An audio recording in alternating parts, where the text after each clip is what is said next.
Ez muy. Alete kudot. Hiden lag.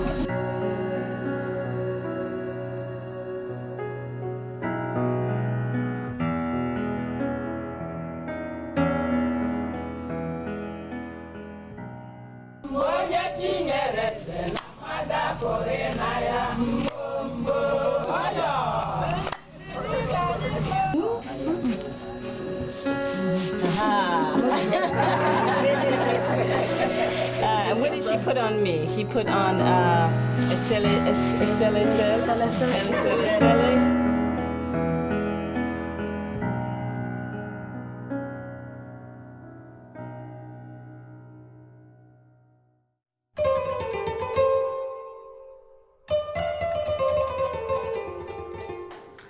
Hi everyone, we're in the beautiful home of Ambassador Robin Renee Sanders, whose first book, The Legendary Uli Women of Nigeria, was based on her doctoral research, which examines African signs and symbol systems.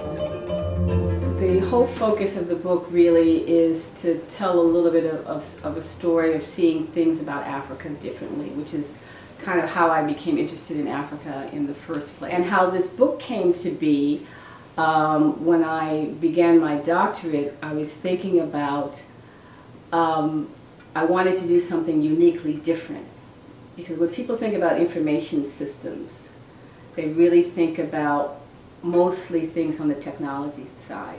When people think about African signs and symbols, they don't think about these as being a form of communication, a form of language. I mean, today we see African signs and symbols on jewelry, on clothing, etc. But do we really know what those symbols mean? What they meant to the culture that brought them forth? What they mean today? Are they still in existence today?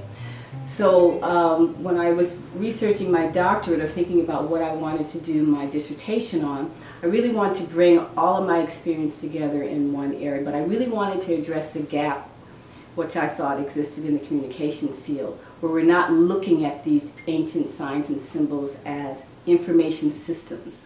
What are the systems? What is the social, economic, political communication element coming out of these signs and symbols? This is a gap in the communication field. And I actually came up with a term for it, actually, saying that these systems should be considered communication expressions. Because in some cases, particularly in Uli, it's not a language, there's no grammar structure, there's no sound structure, but they do communicate, they express something in the culture.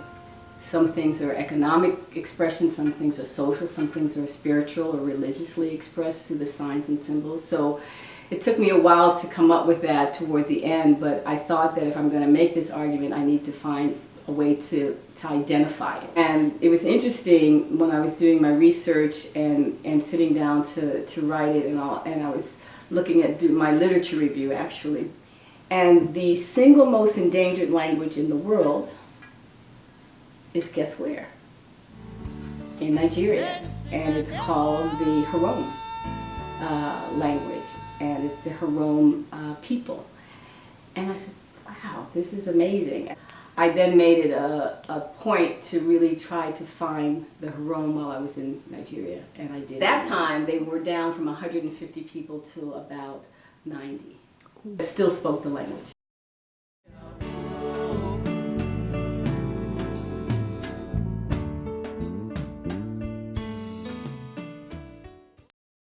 Yeah, I wanted to have a dedication to all of the people that have supported me, my family, my great-grandmothers, both full-blooded Cherokees on both sides of my family, and to the women of Nigeria, because they're the hardest working women that I know, in addition to African-American women.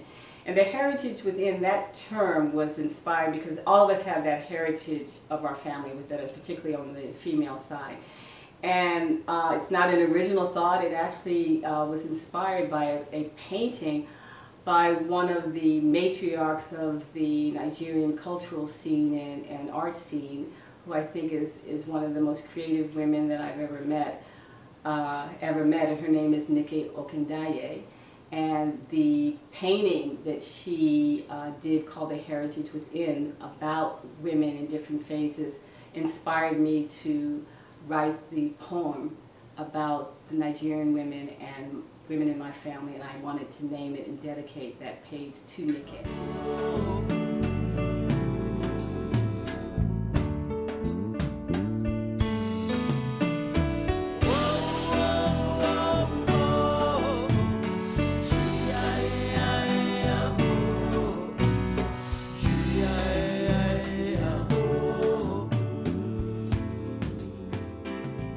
It's an acronym with each of the letters representing something that I'm passionate about, that I had through my life's work. So, you know, the F is about food security, education, economics, environment, development, and self-help. That's what the acronym means. And those are the things that I work on with strategic partners so that you really have a change in the paradigm on the continent. To have better economic development and really improve the quality of life.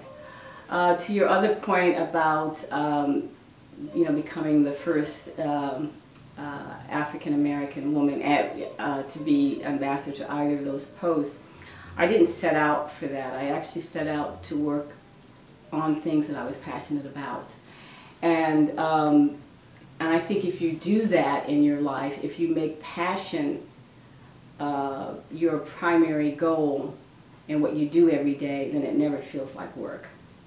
And that's what I did. So when people ask me how you became an ambassador, it's a really hard question for me because I never thought of myself as on a path for that. I only worked on things that I cared about, and sometimes that cost me with not getting a promotion or not moving forward or what have you. But it was about doing the right thing and about doing things that every night, no matter if I changed the life of one person, that was important enough for me to feel that I was living my passion and also helping the broader global citizenry by doing that.